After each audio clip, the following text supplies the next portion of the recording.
Olá, tudo bem com você? Nós estamos agora em Apocalipse. Estamos lendo as revelações do nosso Senhor aos seus servos. E é uma bênção dedicada para quem lê e ouve essa palavra.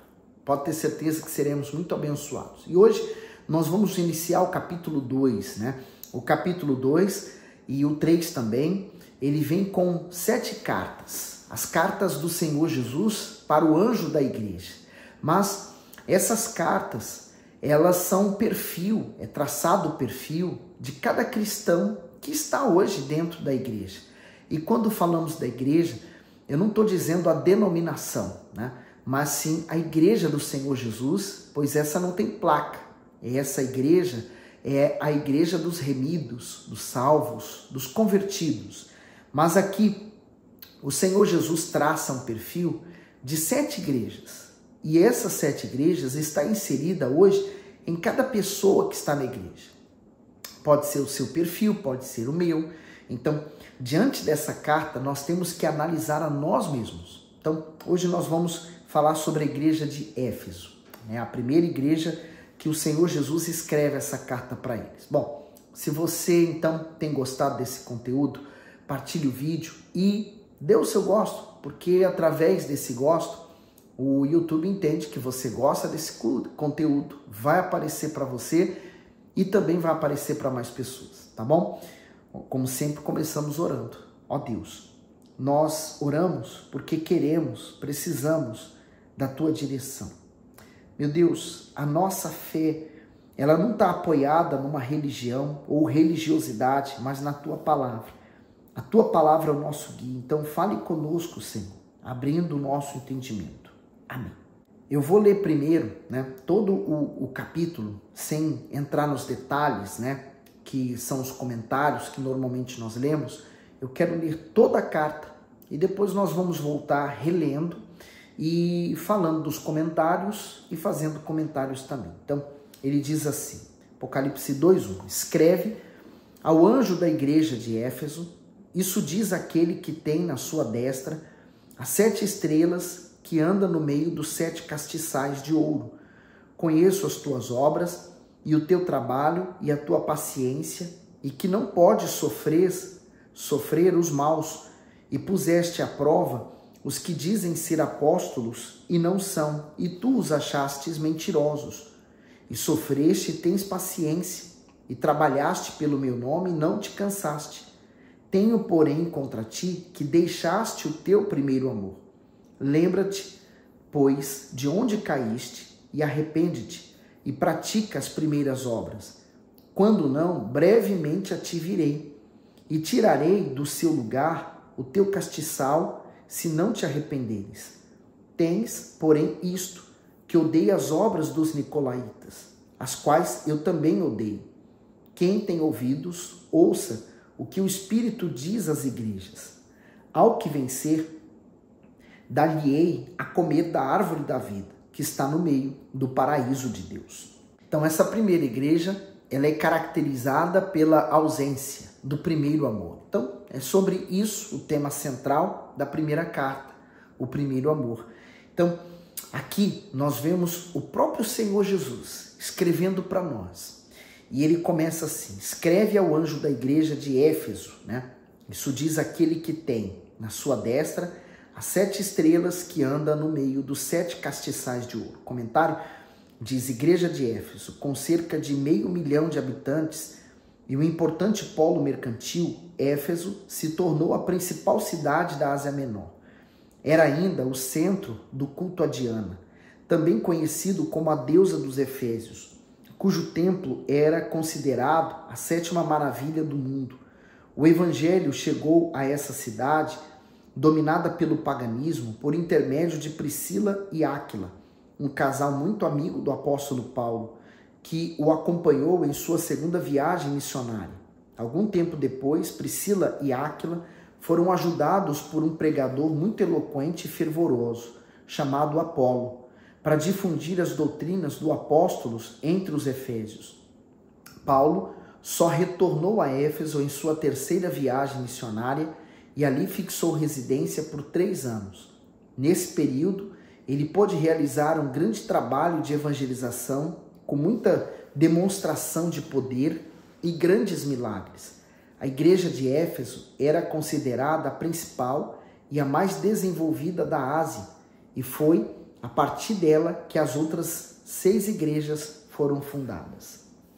Então vamos agora analisar, né? Ele fala para a igreja de Éfeso, então é destinada a essa igreja, e ele fala, quem é que fala? Né? O Senhor Jesus. Quem é ele? Aquele que tem na sua destra, na sua mão direita, as 7 estrelas e que anda no meio dos 7 castiçais de ouro. Então a estrela, ela representa exatamente o homem de Deus, aquela pessoa que está ali cuidando daquele trabalho, e ele fala, é ele quem anda no meio da igreja. Então ele está no meio das 7 igrejas. Ele anda e ele fala que anda no meio dos 7 castiçais de ouro, né? Então, a igreja do Senhor Jesus, ele anda no meio da igreja, ele está no nosso meio, é o Espírito Santo quem conduz todas as coisas. Então, ele fala que tem os seus líderes, seus anjos nas mãos. A nossa vida, ela tem que estar nas mãos de Deus. Normalmente, por exemplo, a pessoa que trabalha e digamos que ela tem medo de perder o emprego, ela entrega a vida dela nas mãos do patrão dela. Então, aquele medo a consome, o medo de ser mandado embora, o medo de ficar sem dinheiro, faz ela se submeter a coisas que ela não faria isso se ela não tivesse aquele medo. Então, nós temos que estar nas mãos de Deus. As mãos dele, nós estamos protegidos. No 2 diz, conheço as tuas obras e o teu trabalho e a tua paciência, e que não podes sofrer os maus, e puseste à prova os que dizem ser apóstolos e o não são, e tu os achastes mentirosos, e sofrestes e tem paciência, e trabalhaste pelo meu nome e não te cansaste. Comentário do 2 e 3, conheço as tuas obras. Essas mesmas palavras foram repetidas nas 7 cartas para as 7 igrejas. Mas por qual motivo? O Senhor Jesus quis mostrar que não há nada que ele não veja ou que fuja ao seu conhecimento. As suas palavras iniciais para a igreja em Éfeso foram de elogio e reconhecimento pela sua conduta moral e pelo seu intenso trabalho. Os cristãos de Éfeso eram muito dedicados e dinâmicos no serviço da obra de Deus, pois se entregavam com todas as suas forças na divulgação do evangelho e na assistência aos pobres. Eles eram também muito aplicados e rigorosos em relação aos ensinamentos que haviam recebido dos apóstolos Paulo e João, que estiveram entre eles. Por isso, não aceitavam os falsos pregadores, nem as doutrinas mentirosas que surgiam na igreja. Além disso, suportavam com perseverança as perseguições que vinham sobre eles por professarem a fé no Senhor Jesus. Aparentemente, tudo estava perfeito. Isso aos olhos humanos, porém não aos olhos de Deus. Então essa igreja aqui, ela tinha obras, né? Então ele fala que ele conhece as obras, o trabalho, né? A paciência, que não pode sofrer os maus. Quer dizer, ela sabe o que está acontecendo à sua volta, ela está consciente, né? E ele falou, puseste à prova os que se dizem ser apóstolos e não são. Naquele tempo surgiam muitos com doutrinas diferentes, né? Eles acrescentavam, bom, Jesus morreu por nós, mas, né? E tudo que vem o acrescentado no mais é desnecessário, porque o sacrifício do Senhor Jesus nos salva. É claro que nós temos que sacrificar a nossa vontade para fazer a vontade de Deus. Então, colocou à prova e achaste eles mentirosos, quer dizer, uma coisa positiva, né? Eles estavam encontrando aqueles que não estavam vivendo verdadeiramente a fé. No 3, sofrestes. Então, quer dizer, eles passavam por lutas também, por problemas difíceis. Isso gera na pessoa a paciência, porque ela vai ter que aprender a esperar. Trabalhaste pelo meu nome e não te cansaste. Então, ela tem muito trabalho. Fala 2 vezes, né? Trabalho, né? O trabalho, mas não... trabalhando pelo nome do Senhor e não havia cansaço. Então, são coisas positivas a respeito dessa igreja, do que ela tem. No 4, Tenho, porém, contra ti que deixaste o teu primeiro amor. O comentário, a parte A, diz: tenho contra ti, tenho, porém, contra ti. Essas palavras trazem grande temor ao nosso coração. Se já ficamos entristecidos quando alguém diz que tem algo contra nós, imagine o próprio Deus dizendo: eu tenho algo contra ti. Com certeza os cristãos de Éfeso ficaram atônitos com essa repreensão. Eles se sentiam irrepreensíveis em todo o seu proceder, afinal, tinham grande zelo e disciplina a tudo o que estava relacionado à conduta cristã. O que poderia estar errado? É exatamente assim que muitos se sentem. Pelo fato de terem um bom caráter e uma boa conduta, pelas muitas responsabilidades que possuem na obra de Deus e pelo intenso trabalho que desenvolvem, não conseguem perceber que estão se descuidando do principal, o seu relacionamento com o Altíssimo. Podemos fazer muitas coisas importantes para ajudar os aflitos e os perdidos a conhecerem a verdade, mas acima das nossas obras deve estar a nossa vida com Deus. Então, portanto, se nós analisarmos, essa igreja tem um grande trabalho, ela faz muitas coisas, porém, ela perdeu o primeiro amor. Então, ela perdeu o primeiro amor, ela perdeu o amor, né? Ela já não faz mais como fazia antes. Ela já não trabalha como ela trabalhava antes, né? Ela perdeu essa essência, essa autoridade, como uma mola propulsora, né, que nos faz subir, assim também o amor nos faz motivados, né? O amor nos faz a trabalhar mais e dedicado àquele a quem nós estamos fazendo. Então, para que o meu serviço, para que o que eu faço na obra de Deus seja abençoado, o que eu preciso? Ter o amor. O primeiro amor está relacionado à nossa vida com Deus. Então, eles perderam esse primeiro amor, essa referência. Ele perdeu o lugar principal de Deus no coração deles. Então, eles deixaram de realizar as primeiras obras. E ele manda que nós venhamos voltar à prática das primeiras obras. A prática que havia sido perdida, né? E ele fala: tenho contra ti. Então, apesar dessa igreja ter coisas positivas, Deus, ao olhar para ela, fala: tem algo contra. E o que ele tem contra ela é o mais importante, é o primeiro amor. A parte B do comentário diz: deixaste o teu primeiro amor. Não há nada pior diante de Deus do que uma adoração fria e um serviço sem amor e devoção. A igreja em Éfeso, sem perceber, havia perdido o seu bem mais precioso, que era a sua intimidade com o Senhor Jesus. Dizer que uma pessoa perdeu o primeiro amor significa que ela já não é mais como era no princípio da sua conversão. Ou seja, já não tem o mesmo fervor de antes e não serve a Deus com o mesmo prazer e com a mesma alegria do início. Aqueles que um dia passaram pela experiência do primeiro amor sabem muito bem o que isso quer dizer. No primeiro amor, tudo é novidade, lindo, agradável e maravilhoso. Não há defeitos, censuras ou críticas, tudo é perfeito, como no início de um casamento. O primeiro amor é caracterizado por uma intensa paixão pelas almas e pelo profundo desejo de levá-las à salvação. Aquele que vive no primeiro amor faz um esforço sobrenatural para levar outras pessoas a experimentarem o mesmo gozo no Espírito Santo que ele carrega dentro de si por ter alcançado a salvação. Por exemplo, é como o casamento, né? Na perda do primeiro amor, dentro do casamento, vai fazer com que o casal, eles percam, né, o carinho, o respeito, a intimidade entre os dois, né? Então esse casamento vai naturalmente esfriar. O primeiro amor, a perda do primeiro amor, a pessoa, ela ora, ela contribui, ela canta, ela trabalha, ela evangeliza, ela faz tudo isso, mas sem nenhum compromisso. Ela faz tudo isso, mas sem o primeiro amor. Quer dizer, ela faz mecanicamente, o piloto automático.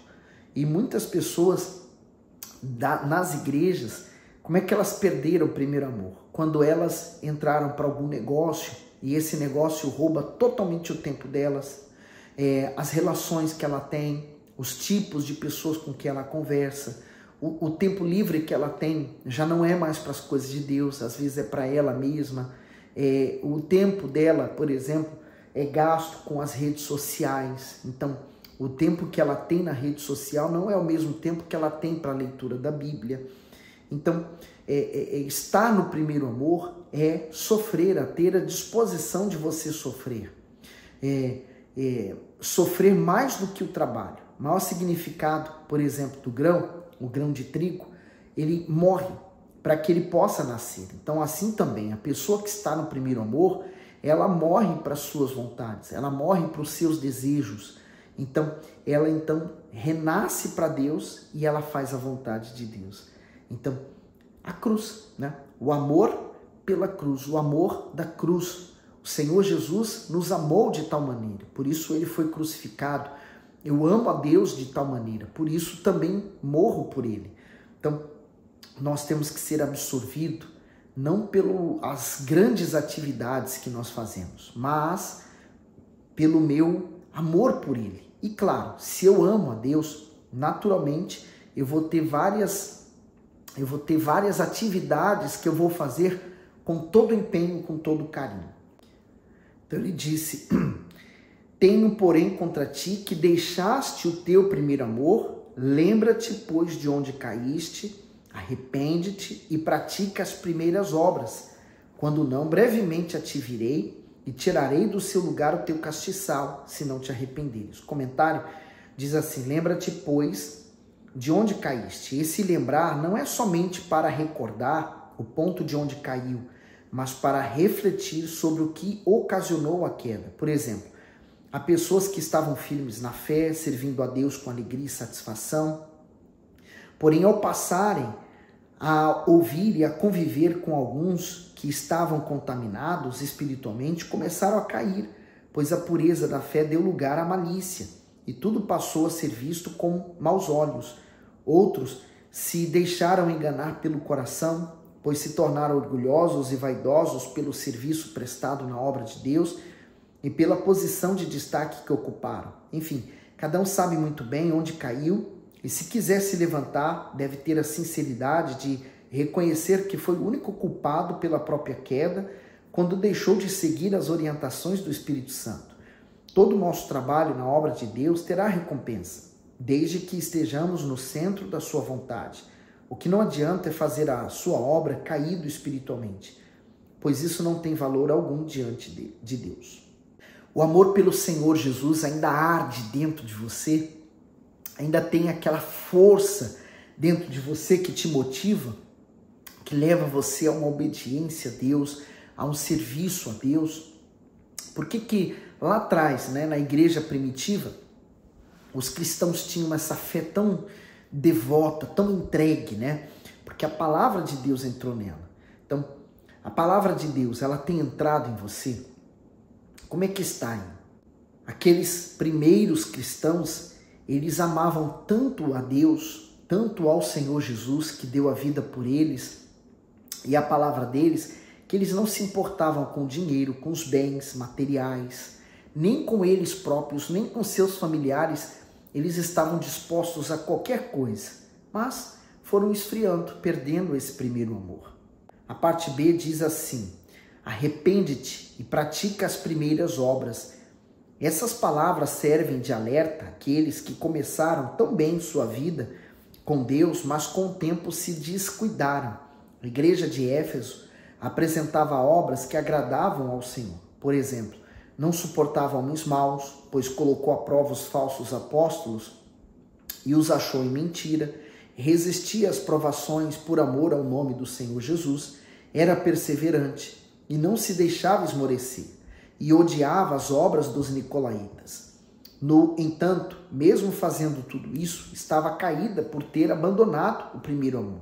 Só havia um jeito de sair daquela condição, se arrependendo e retomando as primeiras obras. O arrependimento é o único caminho que conduz novamente a Deus e a única maneira do caído se levantar e retornar ao primeiro amor. Então, a primeira necessidade, e uma necessidade urgente dessa igreja, era o arrependimento. O arrependimento vem quando nós reconhecemos o nosso verdadeiro estado. Então, nós nos voltamos aos pés do Senhor Jesus e Ele tem o poder de nos devolver a vida eterna. A parte C diz assim: brevemente a ti virei. O Senhor Jesus foi muito claro e direto em sua palavra. Se não houvesse arrependimento por parte dos cristãos de Éfeso, o castiçal seria removido. De igual modo, quando uma pessoa ou uma denominação deixa de dar ouvidos ao Espírito Santo, ela é removida pelo próprio Deus do seu lugar e outra assume a sua posição. Isso de fato ocorreu em Éfeso, pois a igreja naquele local sucumbiu diante das falsas doutrinas, das divisões internas e das perseguições que se levantaram. A igreja de Éfeso retrata o caráter de muitas igrejas e pessoas cristãs que pensam que pelo fato de fazerem algo para o Senhor Jesus, como evangelizar, pregar, orar e visitar os aflitos em geral, estão aumentando o seu crédito com Ele. E que o que fazem já é o suficiente para lhe agradar. Porém, não conseguem perceber que, mesmo com tantas atividades, estão caídas espiritualmente, pois já perderam a unção e a autoridade do Espírito Santo. Muitos estão preocupados em mostrar apenas serviço e não o caráter do Senhor Jesus.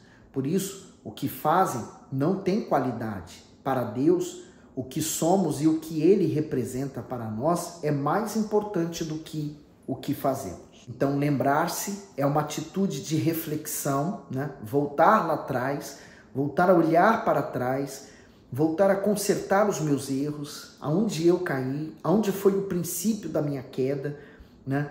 Então, é deixar com que a palavra de Deus entre com mais força dentro de mim. O arrependimento vem depois que a palavra de Deus entra, porque ela tem essa função em mim, né? De fazer com que eu reconheça as minhas obras más, né? E começar a praticar as obras do princípio, o amor, o fervor, o ardor do meu amor por Cristo, né? Viver para Ele, quando as coisas materiais, físicas e emocionais já não têm tanto valor quanto o que eu vivo para o meu Senhor Jesus. E ele fala no 6, tens, porém, isto, que odeia as obras dos nicolaítas, as quais eu também odeio. O que representava essas obras? Muitos daqueles que estavam naquele período, nessa igreja de Éfeso, começaram a trazer costumes do mundo para dentro da igreja. Então essas pessoas já achavam normal. E isso acontece quando a pessoa perde o primeiro amor, ela começa a achar que há coisas que aqueles que não são cristãos fazem, e elas começam a achar que é normal ela também não fazer. Então, são importados costumes errados para dentro da igreja. Mas ele no 7 diz: quem tem ouvidos, ouça o que o Espírito diz às igrejas. Ao que vencer, dar-lhe-ei a comer da árvore da vida, que está no meio do paraíso de Deus. E para terminar o comentário do 7, quem tem ouvidos, alguma vez, durante o ministério terreno do Senhor Jesus, ele usou essa expressão.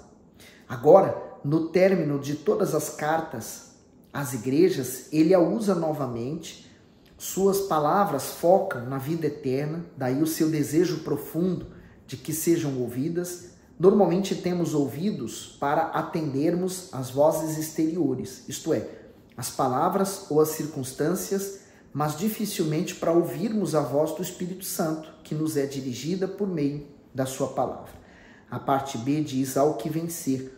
Em todas as conclusões das cartas apocalípticas, encontramos uma promessa para os vencedores. Mas quem é o vencedor? Sem dúvida, é aquele que venceu a si mesmo, o pecado e o diabo, com suas tentações. É aquele que não se entregou aos prazeres deste mundo e não negou a sua fé. Cada cristão participa de uma verdadeira guerra espiritual. Por isso, o Espírito Santo nos exorta a tomarmos toda a armadura de Deus. Aquele que vencer receberá como prêmio o direito de se alimentar da árvore da vida, que o fará viver eternamente. Antes de pecar contra o Altíssimo, Adão tinha livre acesso aos frutos dessa árvore, mas a sua desobediência o fez perder esse privilégio, pois foi expulso do paraíso. Se em Adão o direito à árvore da vida foi perdido, no Senhor Jesus foi recuperado, pois ele nos dá acesso ao paraíso ao remover os nossos pecados. A árvore da vida significa o que o Senhor Jesus fez na cruz. Ele deu a vida dele por nós. Então, eu tenho vida quando eu vou até a cruz do Senhor Jesus. E lá eu me encontro com ele. Então, o que significa a árvore da vida hoje? É você ser completamente um com o Senhor Jesus. Um só com ele. Um só corpo, um só coração, uma só mente. Quando isso acontece, então ele está com você e você está com ele. O Espírito Santo, ele faz essa função em nós. É o próprio Deus Pai, Deus Filho, Deus Espírito Santo dentro de nós. Quem sabe você já tem um certo tempo na igreja e você precisa retomar o primeiro amor. Talvez você tenha muitas obras, você trabalha muito, você faz muitas coisas, você se desdobra para fazer muitas coisas na obra de Deus. Mas quem sabe você perdeu o primeiro amor. Já não arde dentro de você aquele amor por Jesus. Volte à prática do primeiro amor e ele se voltará para você também. Que Deus abençoe e ilumine você abundantemente. Até a próxima igreja.